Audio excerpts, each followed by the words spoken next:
Each round consists of one question. If you get the question correct, simply skip to the time interval we see. And if you get the question wrong, simply keep on watching for an easy explanation. In this video, we will be learning about the rational root theorem. But first, let us get some objectives. In this video, you will understand what the rational root theorem is, its functions, importance, why it's called a theorem, be able to answer different equations with the rational root theorem, and to check the answers using other possible solutions. Today, we will be learning all about the rational root theorem. But first, let's learn some learning objectives. In this video, you will understand what the rational root theorem is, its function, importance, why it's called a theorem, and be able to answer the different equations using the rational root theorem, and lastly, to check the answers using other possible solutions. If L is a factor of a constant term, and F is a factor of a leading coefficient, then the rational number L over F is a root of a polynomial equation. But what exactly is LF? We will get to that shortly. The zero of a polynomial is an x value that gives a value of 0 when substituted into the polynomial. If the zero is a real number, then it will also be the x-intercept of a polynomial function when graphed. Finding these zeros may be time-consuming and guesses are most definitely not the best way to tackle this situation as there are so many possibilities. So this is where the rational root theorem comes in. The rational root theorem helps obtain a list of guesses when trying to find the roots of a polynomial. With a polynomial that makes use of integer coefficients, positive or negative whole number, the possible roots can be found by first looking at the factors of the constant last term over the factors of the leading coefficient, which gives you the list of fractions or whole numbers where the denominator is 1. Remember L over F, last being the constant or last term and first being the leading coefficient, which is the first term, or simply last over first. This list of fractions gives you the potential roots that you can then test. To be clear, the rational root theorem does not give you the roots of the polynomial equation, only the possible roots which you can then use to test. Hence, it is called the rational root theorem. This means that only a few from the list are actually zeros, solutions, or roots to the equation. The number of roots can be determined by the degree of the polynomial. For example, with the equation x to the power of 5 plus 6x to the power of 4 plus 10x to the power of 3 plus 3x to the power of 2 equals 0. The degree of the polynomial is 5. Thus, as said earlier, the number of roots of the equation is 5. This knowledge helps us identify how many possible roots are needed to be eliminated and whether the fundamental theorem of algebra must be applied. Let's start off with an easy round. Find the possible roots of the polynomial equation negative x squared minus 7x cubed minus 12x squared plus 4x plus 16 equals 0. Did you get the right answer? If you didn't, then just keep watching.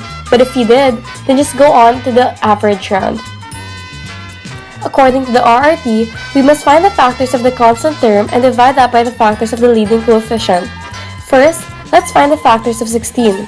Because the equation consists of a negative sign, we must make use of positive negative factors.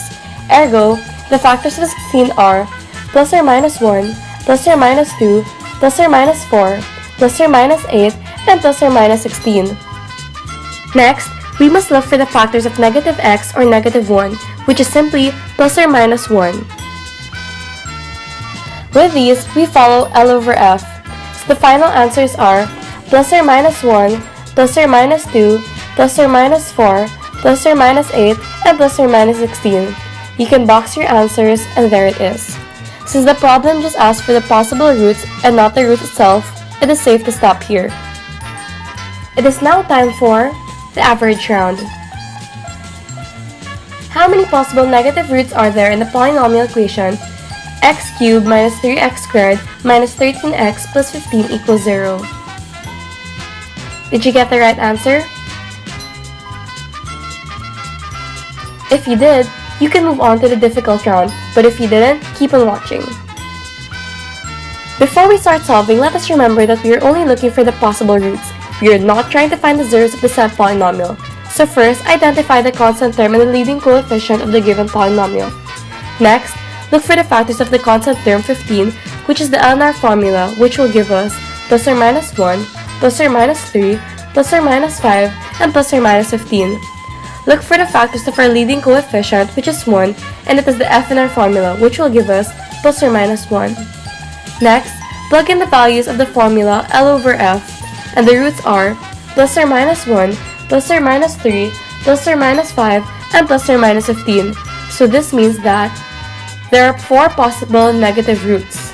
It is now time for the difficult round. Use rational root theorem to solve this polynomial equation 3x cubed plus 23x squared plus 50x plus 24 equals 0. Did you get the right answer? If you didn't, keep on watching, but good job if you did. First, we look for the last terms by looking for the factors of positive 24, which are plus or minus 1, plus or minus 2, plus or minus 3, plus or minus 4, plus or minus 6, plus or minus 8, and plus or minus 24. The first terms are plus or minus 1 and plus or minus 3. You can get that by factoring positive 3. Now, L over F will be plus or minus 1, plus or minus 1 over 3, plus or minus 2, plus or minus 2 over 3, plus or minus 3, plus or minus 4, plus or minus 4 over 3, plus or minus 6, plus or minus 8, and plus or minus 24. Using the remainder theorem, you can solve using synthetic division with negative 3 as a divisor, and 3, 23, 50, and 24 as a dividend. Apply synthetic division and numbers below will be negative 9, negative 42, and negative 24. Now, add all the numbers and you will get 3, 14, and 8. Let us now use factoring with those numbers 3x cubed plus 14 plus 8. 8 times c equals 24, and split it in half it will be 2 and 12. Factor that out, it will be from one parenthesis 3x cubed plus 12x and another parenthesis 2x plus 8x. Factor again, it will be 3x and one parenthesis x plus 4 plus 2 and another parenthesis x plus 4. Using zero product property, transpose 3 and x plus 3 and you will get x equals negative 3. Transpose again 2 and 3x plus 2, that's in one parenthesis, and you will get x equals 2 over 3. Transpose 4 and x plus 4 in one parenthesis and you will get x negative 4. Now we have the roots x equals negative 4, negative 3, and negative 2 over 3. In summary, the rational root theorem is a theorem which describes the relationship between the roots of a polynomial and its coefficients by finding the factors of a constant term and leading coefficient and plugging it into the L over F. It doesn't always guarantee us that we get the roots right away, but we are only given the possible roots. It is our duty to check the possible roots to find the zeros of the polynomial.